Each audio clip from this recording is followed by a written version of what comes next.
Moikka moi! Tänään puhutaan vähän tuosta meidän kalustosta, eli mitä me käytetään asiakaskeikoilla.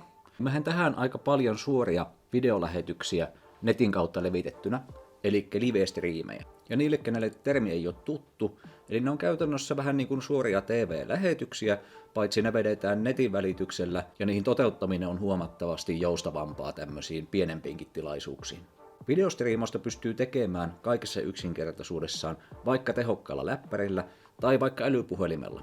Oman naamansa sitä nettiin aika simppelisti nykyaikana. Riittää, että tietää muutaman niksi. Mutta sitten, kun käydään tekemään vähän ammattimaisempaa tuotantoa, sit se menee pikkusen monimutkaisemmaksi. Ja nyt käydäänpäs tutustumaan tuohon meidän kalustoon. Mennään ihan ensimmäiseksi katsomaan tuota varsinaista meidän liikkuvaa studioa, joka löytyy täältä.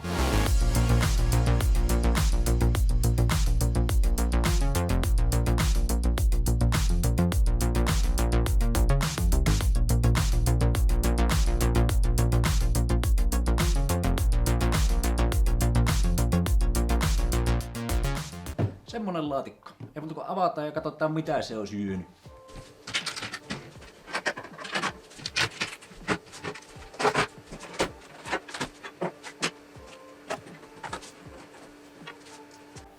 Pitäisikö laittaa vielä semmonen eeppinen savukohtaus nyt kun se on auki? Joo.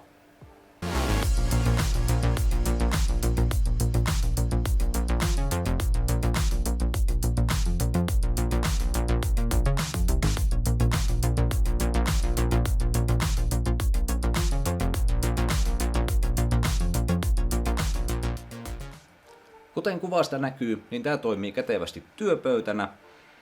Täältä alhaalta löytyy äänikamat, siellä on langattomien mikkien vastaanottimet, mikseri, taajuuskorjain, itse langattomat mikit, niiden akut, niiden akkulaturi, sitten on pupsi tuossa varavoimaa antamassa, 4G-modeemi, Zoomin tallennin, mitä käytetään aluemikkinä. Täällä on itse tietokone, joka tekee työt, ja päältä löytyy ohjaimet, siinä on näppäimistö, hiiri, ohjain, tätä käytetään, katoitte oikein, se on Xbox-ohjain, niin sitä käytetään tuohon noihin meidän PTZ-kameroiden ajamiseen.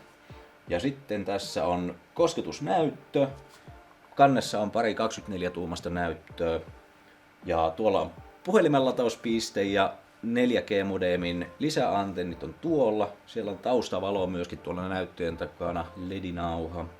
Ja tämähän on ihan aitoa suomalaisten designia ja mittatilaustuote, jos se lasketaan, että sen on itse tilannut iteltä ja itse rakentanut. Mutta se lähti siitä, kun tätä ollaan tehty näitä keikkoja aika paljon. Ja sitten se on pikkuhiljaa sitten lisääntynyt tavaran määrä, laitteiden määrä, mitä siinä käytetään. Kun aina todettu, että mitä tarvitaan lisää, että saadaan aina parannettua sitä. Ja sitten se pikkuhiljaa meni semmoista, että sitä tavaraa on vaan niin paljon siinä ympärillä, että siinä menee tosi paljon aikaa kasatessa niitä ja kaikkia piuhoja laitellessa sun muuta siellä asiakkaan luona. Että kun se on tämmöisessä paketissa, missä kaikki kulkee tässä samassa, niin sitten se ei ole muuta, tämä kerätään sisälle, otetaan auki, laitetaan kamat päälle ja ei kun pystyy vaan keikka. Siinä on kaikki muut, paitsi kamerat ei ole tässä, ne on omissa laukuissa ja kameran jalusat ja semmoset. Mutta muuten siinä on, se on tämmönen kokonaisvaltainen paketti ja todettu tosi käteväksi tähän mennessä. Nyt tultiin tänne meidän striimikalustoon ihan tälleen niin kuin livenä. Eli tässä nyt kuva ja ääni tulee näiden kalustojen kautta, mitä meillä mukana on yleensä. Mulla ääni tulee tästä headsettimikin kautta. Ja tässä meillä on meidän pääkamera, Panasonicin HCX-tonni. Ja sitten tästä löytyy muun muassa tämmönen kaukosäätö. Eli nyt kun mä painan tuosta, niin noin. Niin se toimi tälleen, että tästä saapi vaihettua kuvan, että mitä kameraa käytetään ja tuosta pystyy laittamaan, sitten vaihtamaan sen noin. Tai vaikka tuolta otetaan tuommoinen kuvakulma. Joo, tälleen se toimii. Tai sitten voidaan mennä vaikka tähän kameraan, mikä mulla on edessä nytten. Ja siellä on Tuukka. Terve! Mut on tänne käsketty kertomaan, että meillä on myös tällaisia käteviä langattomia mikrofoneja, jotka on siitä kivoja, että jos pitää jotain esitelmää, niin ei pääse silloin sitten takertumaan johtoihin ja kompastelemaan. Ja koska kyseessä on tällainen monikamera live-lähetys, niin voi tehdä ihan livenäkin näin.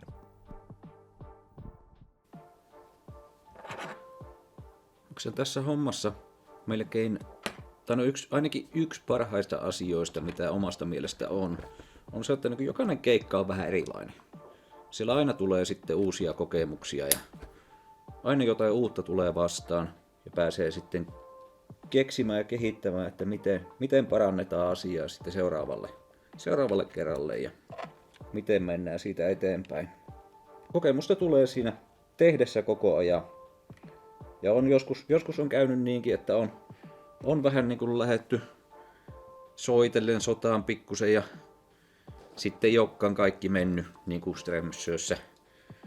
Mutta niistä jokaisesta asiasta on aina sitten opittu ja aina on kehitetty sitten työtapoja ja kalustoa sitten eteenpäin, että saadaan selvitettyä ongelmat ja että niitä ei sitten jatkossa enää samoja tule. Ja oikeastaan se, mikä tekee tästä hommasta kaikista mielenkiintoisilta, eli se, että se on live-lähetys, niin se tekee siitä myöskin kaikista haastavinta. Koska jos sinne live-lähetyksessä se tekee virheen, niin se useimmiten ei ole siinä sitten enää korjattavissa. Että sitten pitää vaan sen tilanteen kanssa elää ja sopeutua siihen ja koittaa tehdä vaan niin hyvin kun pystyy vaan kaikki siitä eteenpäin ja paikkaamaan tilannetta sitten siitä. Siinä voi tulla myös paljon semmosia asioita, jotka ei välttämättä riipu itsestä ja omasta kalustosta, omasta miehityksestä, vaan siellä sitten saattaa tulla myöskin käsikirjoitukseen muutoksia muuten tuolla asiakkaan puolella tai mitä nyt muuta ulkoisia asioita. Monesti säätilat ja kaikki semmoiset voi vaikuttaa. Mutta niihin vaan sitten parhaan mukaan aina pyritään varustautumaan, että ei sitten mitään ihmeellisyyksiä sattuisi. Tai jos sattuu, että niihin ollaan sitten varauduttu, että pystytään toimimaan missä vaan tilanteessa. Jos kävi asia kiinnostamaan tai löytyy muuten tuommoista tarvetta tämmöisille palveluille, niin mehän tehdään mielellään.